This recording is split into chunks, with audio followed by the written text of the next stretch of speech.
జై శ్రీమన్నారాయణ. శ్రీ విష్ణు సహస్రనామ స్తోత్రంలో 41, 42 శ్లోక నామార్థాలు. ఇవి రెండూ కూడా పుబ్బ నక్షత్రానికి సంబంధించినవి. ఇప్పుడు 41వ శ్లోక నామార్థాలు. ఉద్భవ అంటే ఉద్భవించువాడు. క్షోభన అంటే అలజడి కలిగించువాడు. శ్రీగర్భ అంటే జగత్ రూప విభూతిని తన గర్భం నందు కలవాడు. పరమేశ్వర సర్వ జగత్తుని శాసించగల గొప్ప ప్రభువు. కరణం సృష్టి స్థితి లయలకు ముఖ్య కారకుడు. కారణం జగత్ ఉత్పత్తికి ఉపాదనకు నిమిత్త కారణాలు రెండు తానే అయి ఉంటాడు. కర్త చేయువాడు.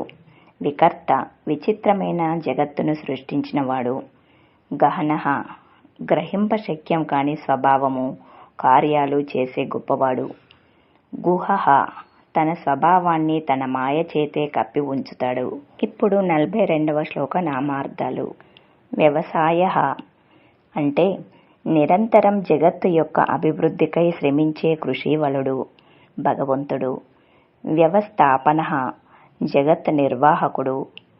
సంస్థానః ప్రళయకాలంలో సర్వజీవులకు స్థానమై ఉండేవాడు, శాశ్వతమైన ఉనికిని కలవాడు.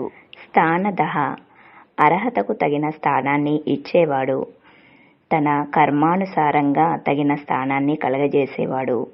ధ్రువః స్థిరమైనవాడు, నాశనరహితుడు.